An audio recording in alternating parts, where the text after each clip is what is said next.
Mesdames et messieurs, bonsoir et bienvenue au 20h bilingue de ce samedi 11 novembre 2017. Minimefo, bonsoir. Bonsoir, Nadine Yambutu, televiewers. Good evening to you, ladies and gentlemen. We thank you so much for joining us in this edition of the bilingual newscast on Equinox Television. Tonight, after the killing of gendarme officers in the two English-speaking regions of the country, authorities have instituted curfew in the southwest region of Cameroon and part of the northwest region, precisely in Mezam.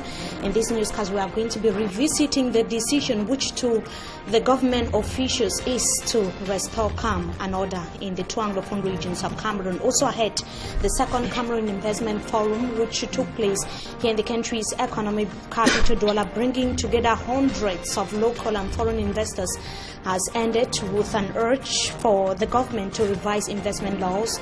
We also take a look at what it takes to travel between the economic capital, Douala, to the west region of the country, especially at weekends after the suspension of a renowned travel agency here in the country's economic capital, Douala. Transportation costs have increased and passengers are many, but the buses are limited. Those are headlines.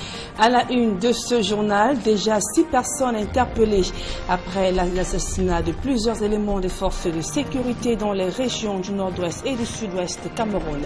Face à la presse hier à Yaoundé, le porte-parole du gouvernement a réaffirmé la détermination des pouvoirs publics à mettre hors d'état de nuire les fauteurs de troubles dans ces régions anglophones. À suivre dans ce journal, la réaction du ministre de la Communication, Issa Chiroma Bakari. Également à suivre, le calvaire des usagers de la route nationale numéro 5, plusieurs semaines après la suspension de l'une des plus grandes agences de voyage sur l'axe Douala-Bafissam. Les passagers Bois du Noir, donc difficile de rallier. Pour certains, passent plusieurs heures devant des agences pour pouvoir obtenir un ticket et les prix sont passés du simple au double. Voilà pour le sommaire.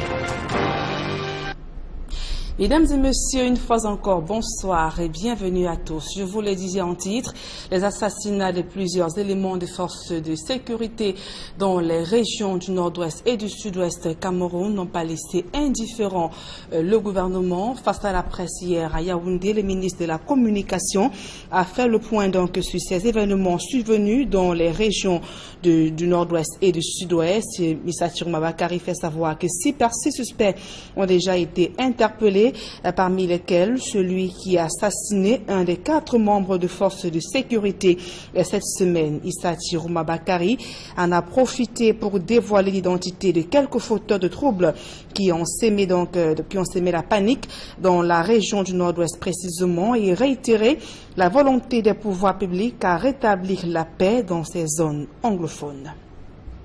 Écoutons à présent cette réaction du ministre de la Communication, Issa Chiroma Bakari, au cours de ce point de presse donné hier dans la ville de Yaoundé.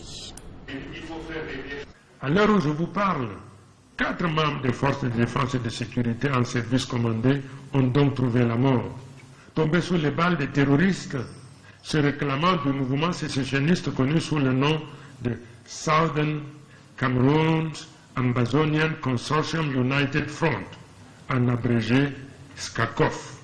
Ces attaques ont de reste dûment été revendiquées dans un communiqué signé de cette organisation et rendu public. À ce sujet, je signale qu'au cours des ratissages organisés pour retrouver les assassins terroristes, les forces de défense et de sécurité ont dû affronter la résistance d'individus visiblement suspects qui refusaient d'obtempérer aux interpellations.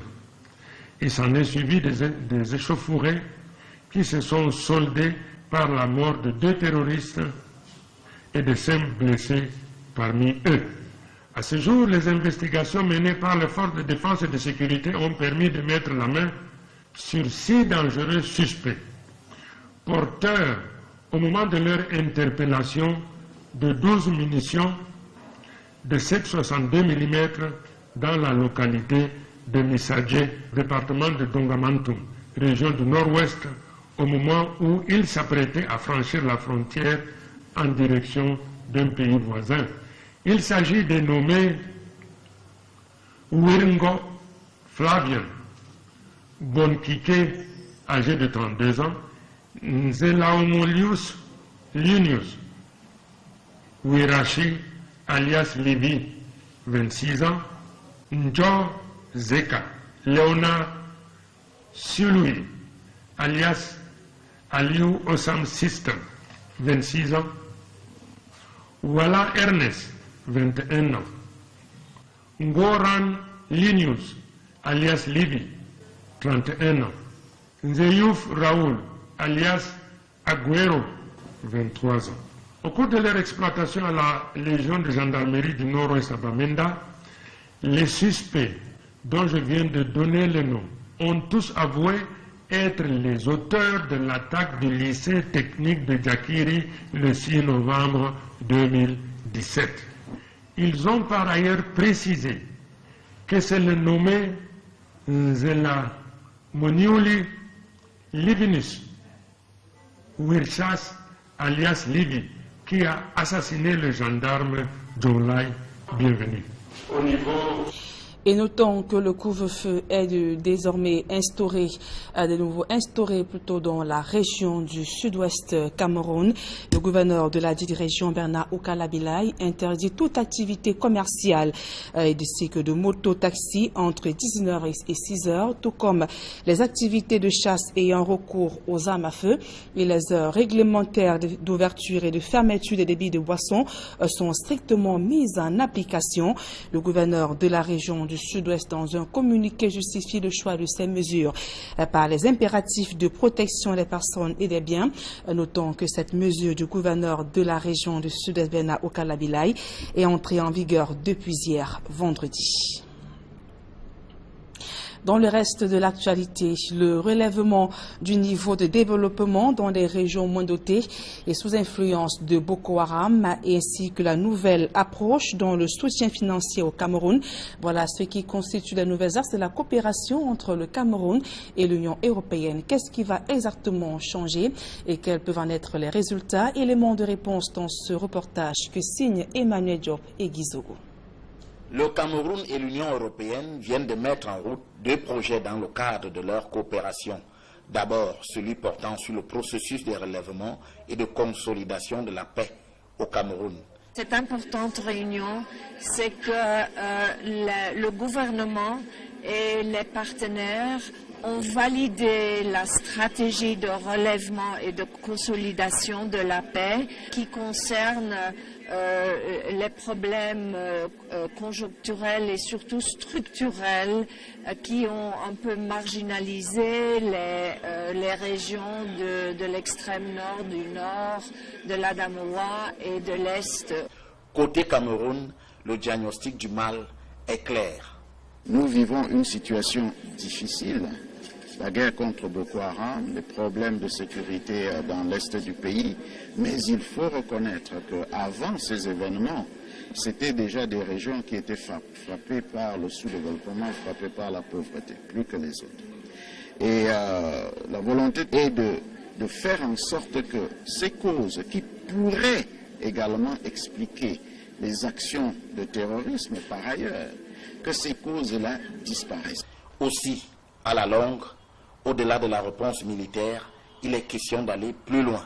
Si nous gagnons la guerre militaire, mais sans gagner la guerre, la bataille économique, les populations vont continuer à être au contact avec ces djihadistes qui lancent des sirènes de déstabilisation avec certaines populations qui pourraient dire pourquoi pas, pourquoi ne pas les suivre puisque nous souffrons énormément.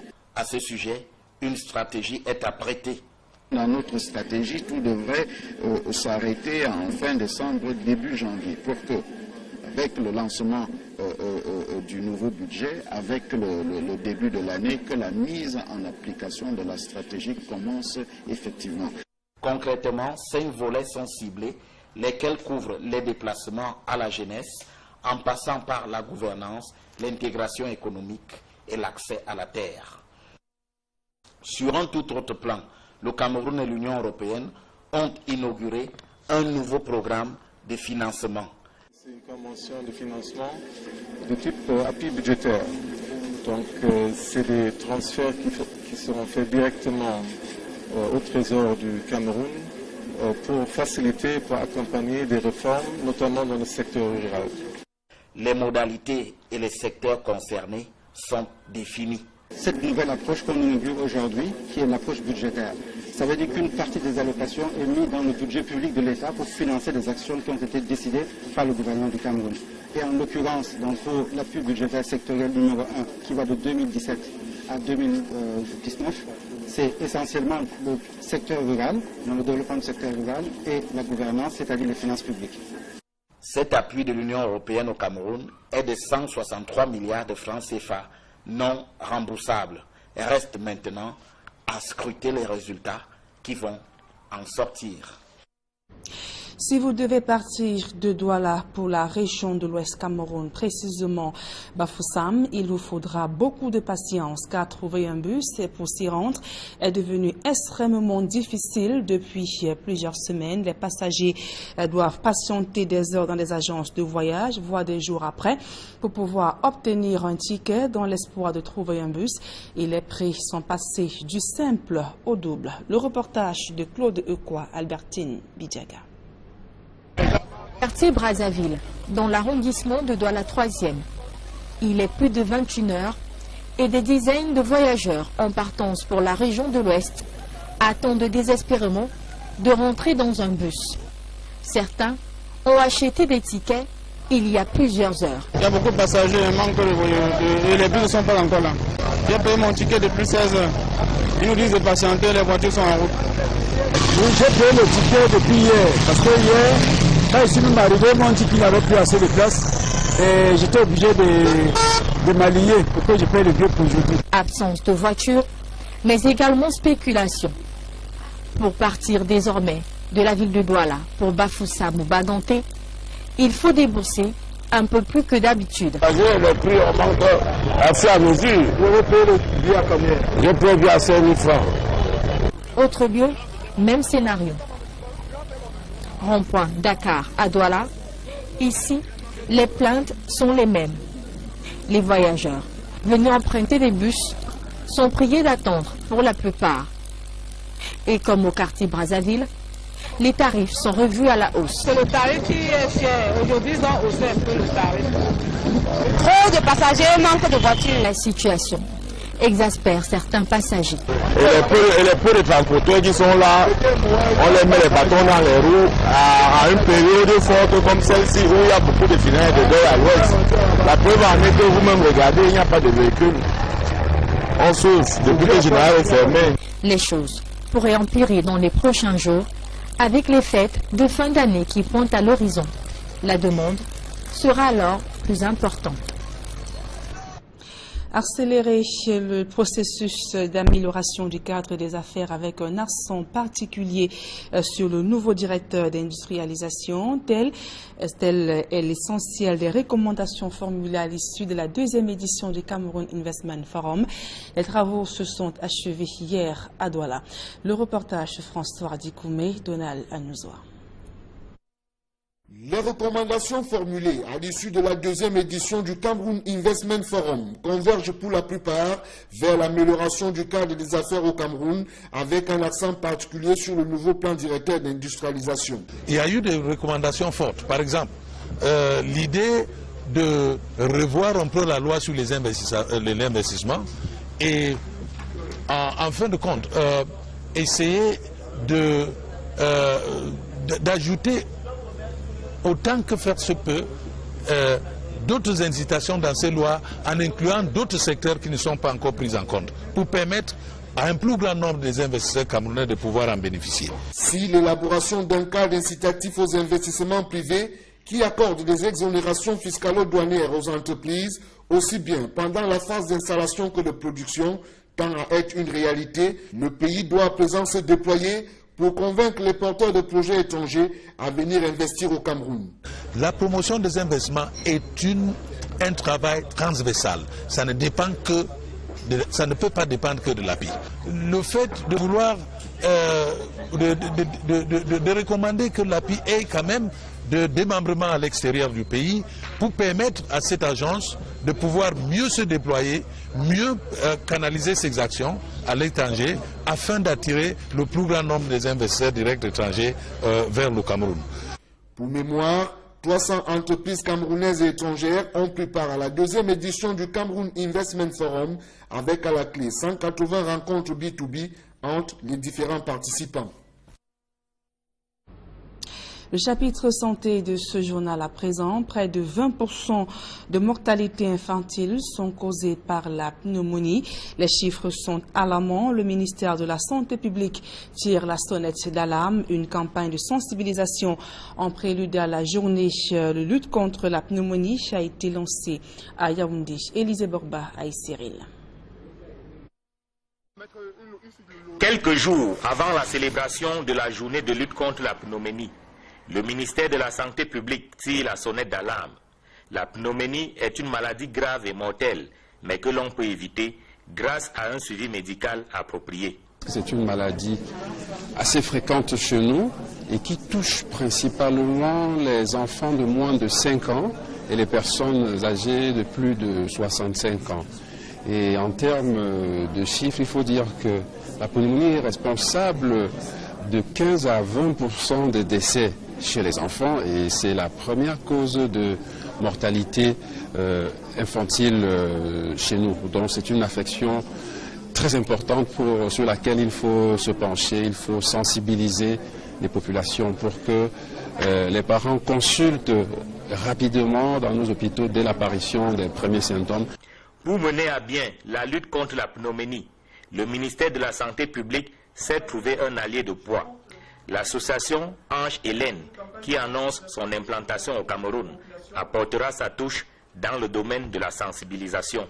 Nous prévoyons de mener une campagne de sensibilisation et de vaccination auprès des enfants de 2 à 5 ans. Faire venir des parents, les sensibiliser sur la maladie, les causes, les symptômes, et ensuite de trouver des fonds pour vacciner le grand nombre d'enfants contre cette maladie.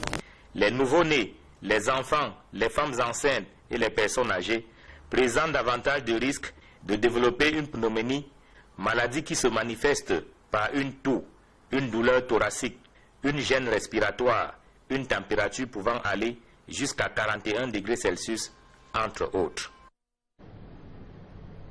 Et cette note triste pour sortir de ce journal, l'ancien entraîneur des Lions indomptables du Cameroun, Léonard Sekou, repose désormais dans son village natal à Souza depuis ce samedi. Il a été conduit à sa dernière demeure devant des anciennes gloires de football camerounais et représentants du ministère des Sports. Et pour sortir également, éliminatoire Coupe du Monde de Russie 2018, le Cameroun a fait match nul avec la Zambie ce jour, 2 buts partout. Les buts camerounais ont été inscrits respectivement par Zambo Anguissa et Yaya Banana. Déjà éliminés depuis la 5e journée, les Lions indomptables et les Chipolopolo terminent ces épreuves sur un score de parité. La rencontre s'est jouée cet après-midi à Douala du côté de la Zambie. À présent, la deuxième partie de ce journal avec vous, Mimi Mofo.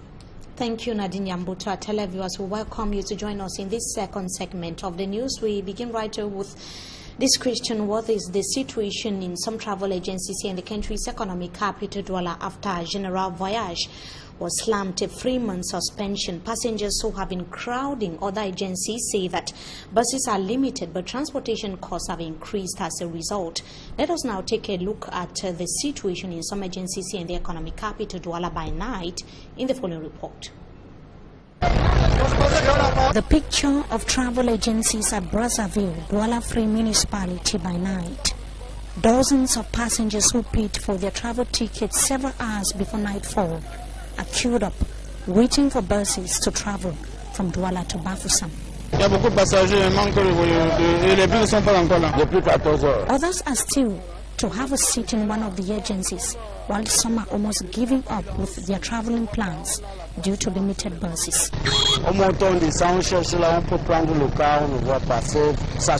The situation in Rompon, Dakar is not different. Passengers who even complain that transportation costs have witnessed an increase as a result. She complains that passengers before now paid less than the 5,000 francs CFA levied on them by promoters of travel agencies. Passengers would never have been subjected to this if the renowned interurban travel agency General Voyage was not suspended by the government, he complains. In most of the agencies transporting passengers to the West region, customers have to exercise patience. They are constantly being told to wait for the vehicles to arrive. Until traveling from Douala to Bafoussam gets normal like before, adapting to the present circumstance is still a challenge to travelers. And as part of measures to restore order and calm in the southwest region of the country following the killing of some gendarme officers, Governor Bernard Okalia Bilai has banned the use of firearms in traditional ceremonies by hunters or for self-protection. The governor said that owners of public and private vehicles would be entitled to security checks. The circulation of motorbikes between 7 p.m. to 6 a.m. has equally been prohibited by the governor. It's not known how long the decision is going to last, but it went into effect yesterday, the 10th of November 2017.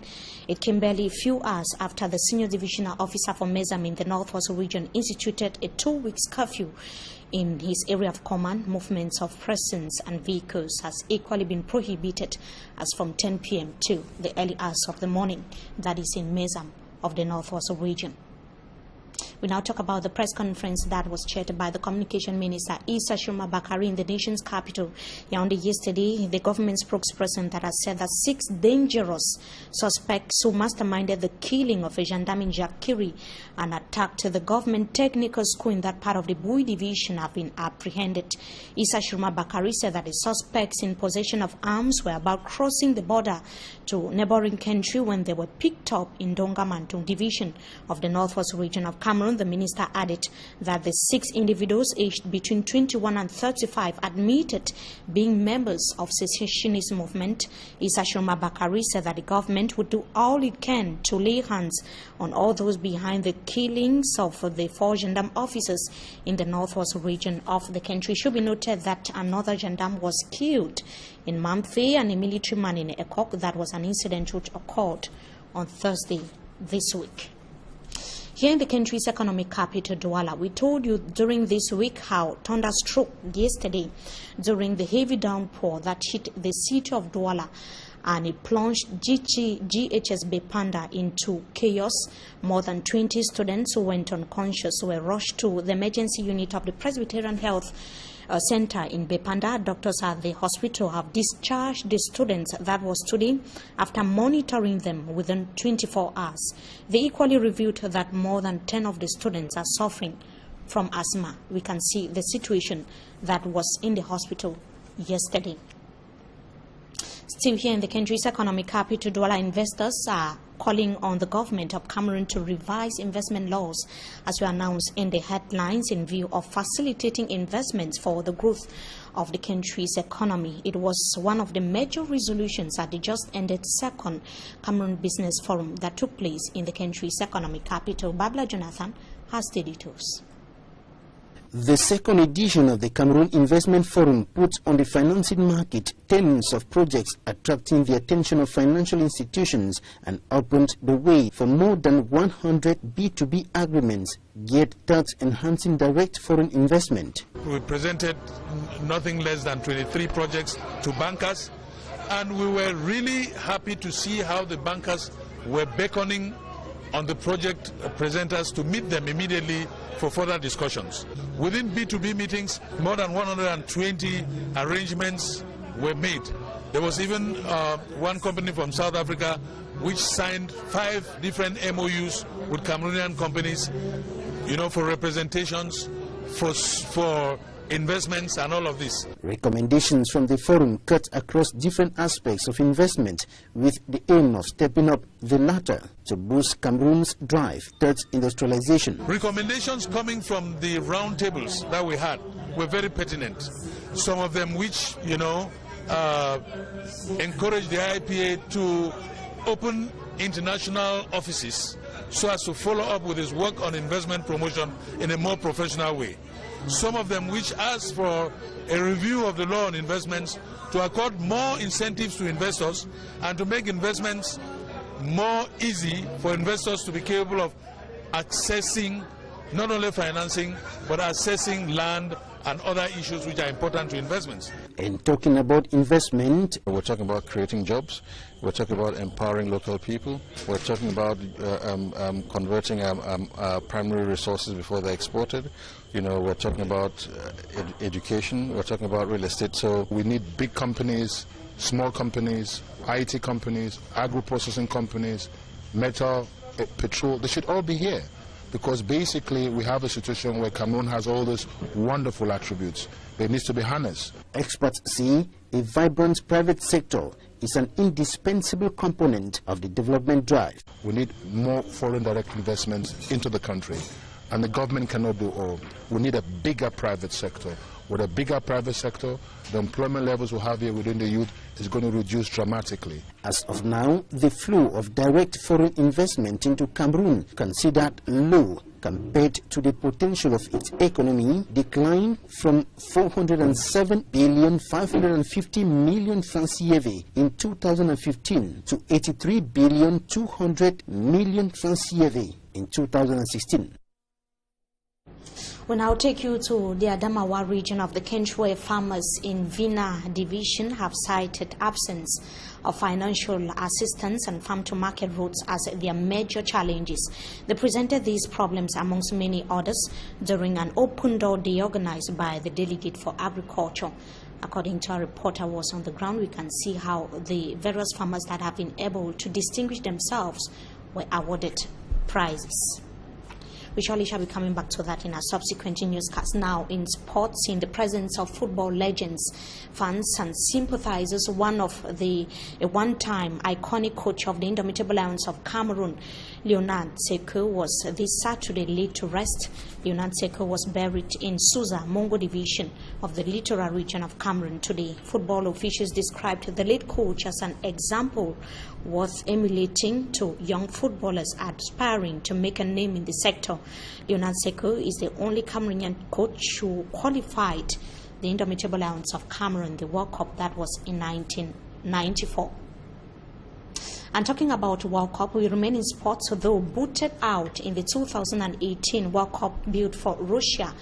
The Indomitable Lions of Cameroon failed to grab a victory in the ongoing qualification matches. The players of Hugo Bruce ended on a 2-2 draw against Zambia in the encounter which took place this afternoon.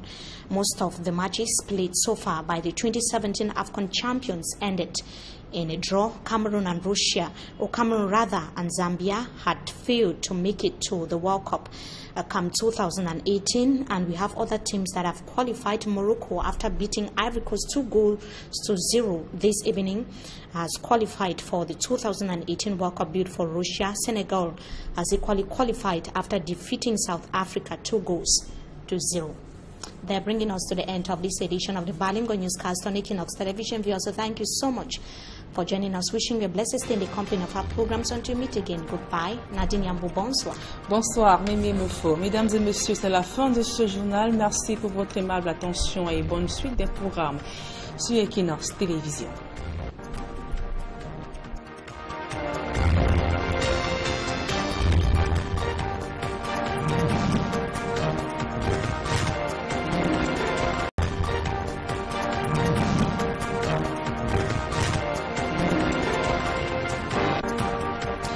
Mesdames et messieurs, bonsoir et bienvenue au 20h bilingue de ce samedi 11 novembre 2017. Mimi Mefo, bonsoir. Bonsoir pour Nadine Yambutwa. Good evening to you, ladies and gentlemen. We thank you so much for joining us in this edition of the Bilingual Newscast on Equinox Television. Tonight, after the killing of gendarme officers in the two English-speaking regions of the country, authorities have instituted curfew in the southwest region of Cameroon and part of the northwest region, precisely in Mezam. In this newscast, we are going to be revisiting the decision which to the government officials is to restore calm and order in the two Anglophone regions of Cameroon. Also ahead, the second Cameroon Investment Forum, which took place here in the country's economic capital, Douala, bringing together hundreds of local and foreign investors, has ended with an urge for the government to revise investment laws. We also take a look at what it takes to travel between the economic capital, Douala, to the west region of the country, especially at weekends after the suspension of a renowned travel agency here in the country's economic capital, Douala. Transportation costs have increased and passengers are many, but the buses are limited. Those are headlines. À la une de ce journal, déjà 6 personnes interpellées après l'assassinat de plusieurs éléments des forces de sécurité dans les régions du nord-ouest et du sud-ouest Cameroun. Face à la presse hier à Yaoundé, le porte-parole du gouvernement a réaffirmé la détermination des pouvoirs publics à mettre hors d'état de nuire les fauteurs de troubles dans ces régions anglophones. À suivre dans ce journal, la réaction du ministre de la Communication, Issa Chiroma Bakari. Également à suivre, le calvaire des usagers de la route nationale numéro 5, plusieurs jours, plusieurs semaines après la suspension de l'une des plus grandes agences de voyage sur l'axe Douala-Bafoussam. Les passagers broient du noir, donc difficile de rallier. Pour certains, passent plusieurs heures devant des agences pour pouvoir obtenir un ticket et les prix sont passés du simple au double. Voilà pour le sommaire.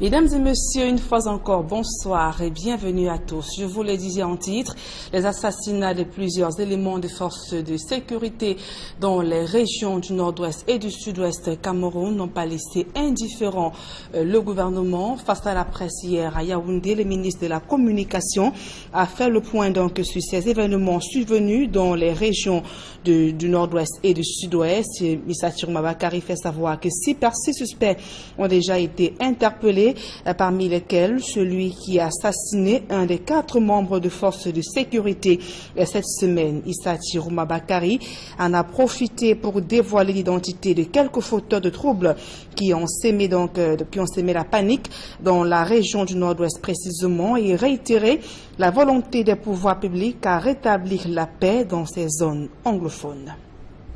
Écoutons à présent cette réaction du ministre de la Communication, Issa Chiroma Bakari, au cours de ce point de presse donné hier dans la ville de Yaoundé.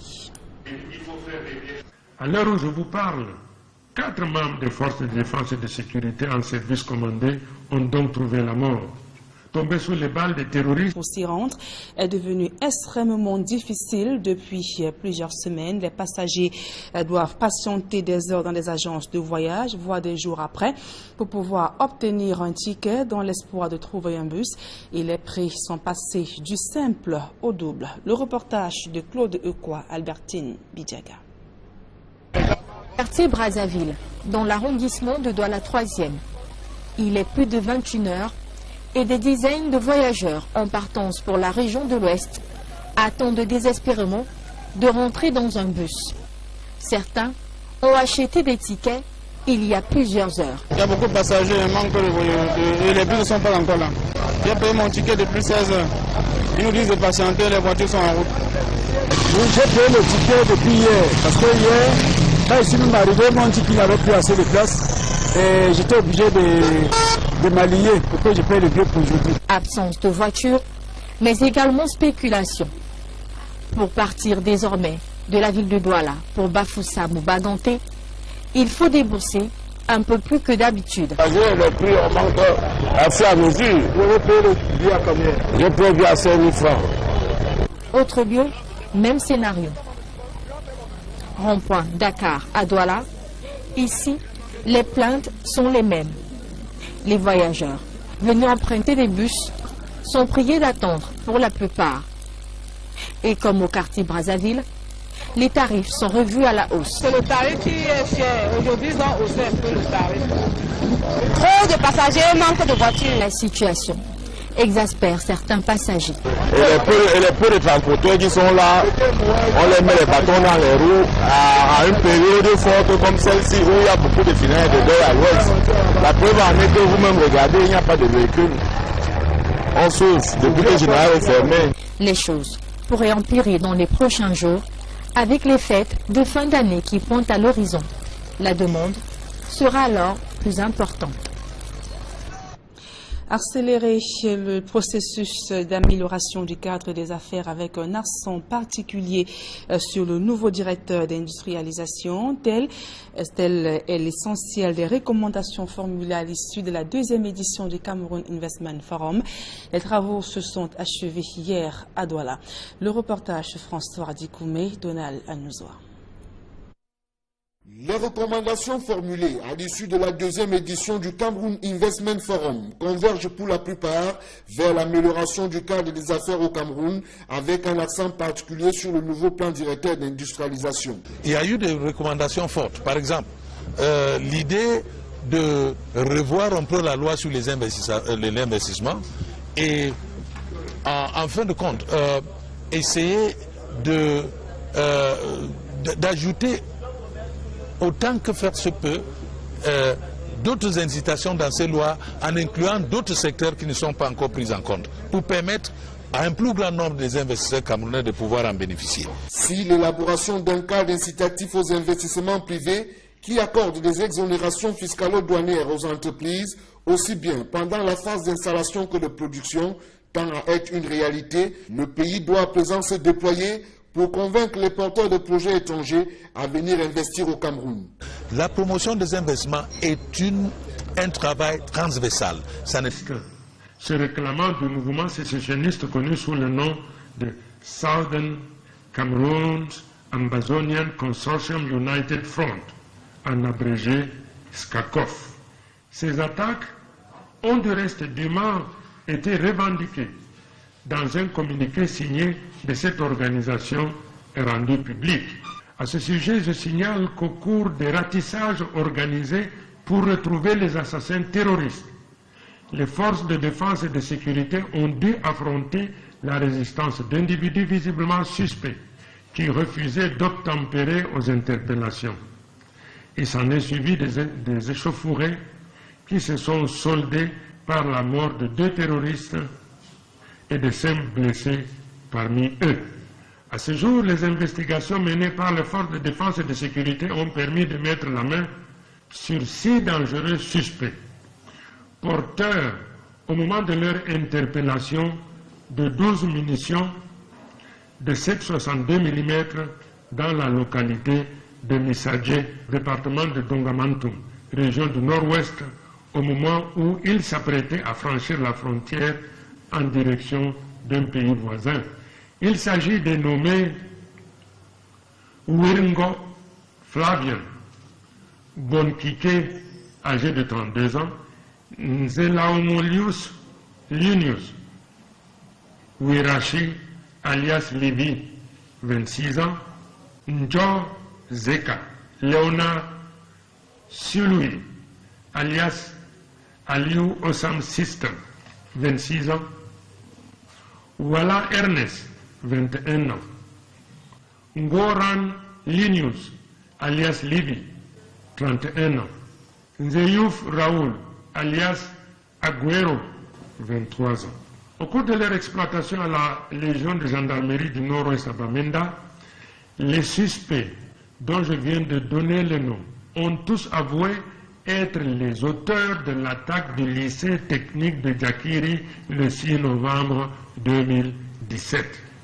Ils ont par ailleurs précisé que c'est le nommé Nzela Moniuli Livinus Wirchas alias Livi qui a assassiné le gendarme Jonlai Bienvenu. Et notons que le couvre-feu est désormais instauré, de nouveau instauré plutôt dans la région du sud-ouest Cameroun. Le gouverneur de la dite région, Bernard Okalabilai, interdit toute activité commerciale ainsi que de moto-taxi entre 19h et 6h, tout comme les activités de chasse ayant recours aux armes à feu. Et les heures réglementaires d'ouverture et de fermeture des débits de boissons sont strictement mises en application. Le gouverneur de la région du Sud-Ouest, dans un communiqué, justifie le choix de ces mesures par les impératifs de protection des personnes et des biens. Notons que cette mesure du gouverneur de la région du Sud-Est, Bernard Okalabilai, est entrée en vigueur depuis hier, vendredi. Dans le reste de l'actualité, le relèvement du niveau de développement dans les régions moins dotées et sous influence de Boko Haram, ainsi que la nouvelle approche dans le soutien financier au Cameroun. Voilà ce qui constitue les nouvelles axes de la coopération entre le Cameroun et l'Union européenne. Ça ne peut pas dépendre que de l'appui. Le fait de vouloir de recommander que l'appui ait quand même de démembrement à l'extérieur du pays pour permettre à cette agence de pouvoir mieux se déployer, mieux canaliser ses actions à l'étranger afin d'attirer le plus grand nombre des investisseurs directs étrangers vers le Cameroun. Pour mémoire, 300 entreprises camerounaises et étrangères ont pris part à la deuxième édition du Cameroun Investment Forum avec à la clé 180 rencontres B2B entre les différents participants. Le chapitre santé de ce journal à présent, près de 20% de mortalité infantile sont causées par la pneumonie. Les chiffres sont alarmants. Le ministère de la Santé publique tire la sonnette d'alarme. Une campagne de sensibilisation en prélude à la journée de lutte contre la pneumonie a été lancée à Yaoundé. Élisée Borba à Cyril. Quelques jours avant la célébration de la journée de lutte contre la pneumonie, le ministère de la Santé publique tire la sonnette d'alarme. La pneumonie est une maladie grave et mortelle, mais que l'on peut éviter grâce à un suivi médical approprié. C'est une maladie assez fréquente chez nous et qui touche principalement les enfants de moins de 5 ans et les personnes âgées de plus de 65 ans.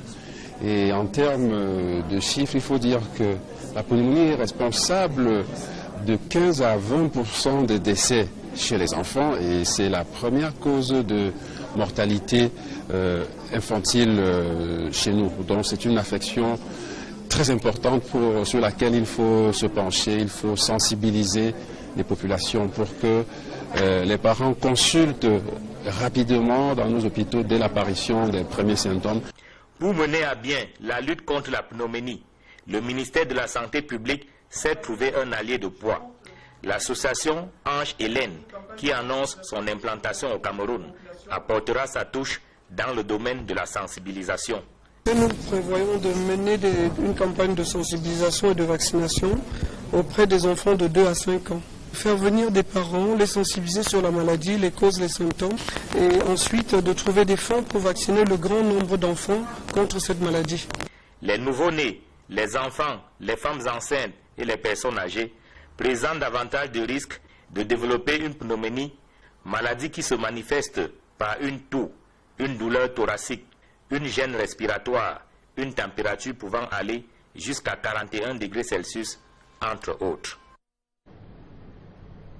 Et cette note triste pour sortir de ce journal, l'ancien entraîneur des Lions indomptables du Cameroun, Léonard Seke, repose désormais dans son village natal à Souza depuis ce samedi. Il a été conduit à sa dernière demeure devant des anciennes gloires du football camerounais et représentants du ministère des Sports. Et pour sortir également, éliminatoire Coupe du Monde de Russie 2018, le Cameroun a fait match nul avec la Zambie ce jour, 2 buts partout. Les buts camerounais ont été inscrits respectivement par Zambo Anguissa et Yaya Banana.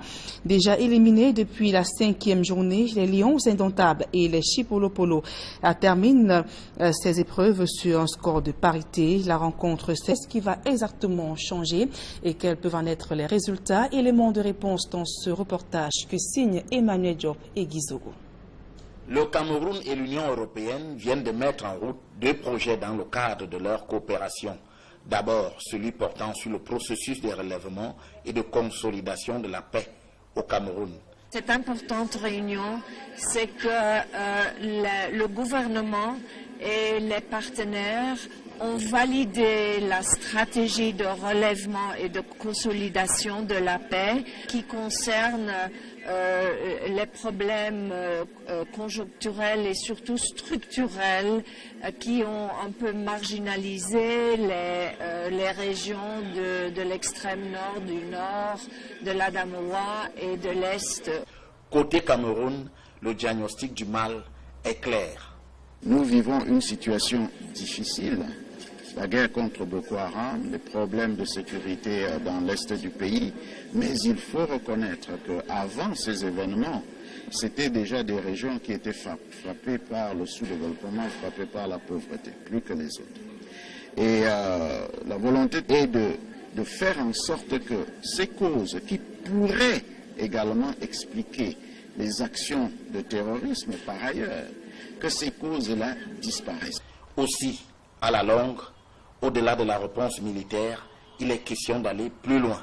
Si nous gagnons la guerre militaire, mais sans gagner la guerre, la bataille économique, les populations vont continuer à être au contact avec ces djihadistes qui lancent des sirènes de déstabilisation avec certaines populations qui pourraient dire pourquoi pas, pourquoi ne pas les suivre puisque nous souffrons énormément. À ce sujet, une stratégie est apprêtée.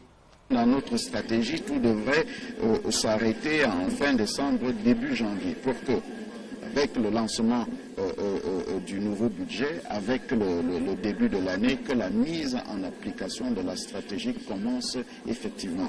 Concrètement, 5 volets sont ciblés, lesquels couvrent les déplacements à la jeunesse, en passant par la gouvernance, l'intégration économique et l'accès à la terre. Sur un tout autre plan, le Cameroun et l'Union européenne ont inauguré un nouveau programme de financement. C'est une convention de financement de type appui budgétaire. Donc c'est des transferts qui seront faits directement au Trésor du Cameroun pour faciliter, pour accompagner des réformes, notamment dans le secteur rural. Les modalités et les secteurs concernés sont définis. Cette nouvelle approche qu'on inaugure aujourd'hui, qui est l'approche budgétaire, ça veut dire qu'une partie des allocations est mise dans le budget public de l'État pour financer des actions qui ont été décidées par le gouvernement du Cameroun. Et en l'occurrence, pour l'appui budgétaire sectoriel numéro 1, qui va de 2017 à 2019, c'est essentiellement le secteur rural, dans le développement du secteur rural, et la gouvernance, c'est-à-dire les finances publiques. Cet appui de l'Union européenne au Cameroun est de 163 milliards de francs CFA non remboursables. Il reste maintenant à scruter les résultats qui vont en sortir. Si vous devez partir de Douala pour la région de l'Ouest Cameroun, précisément Bafoussam, il vous faudra beaucoup de patience car trouver un bus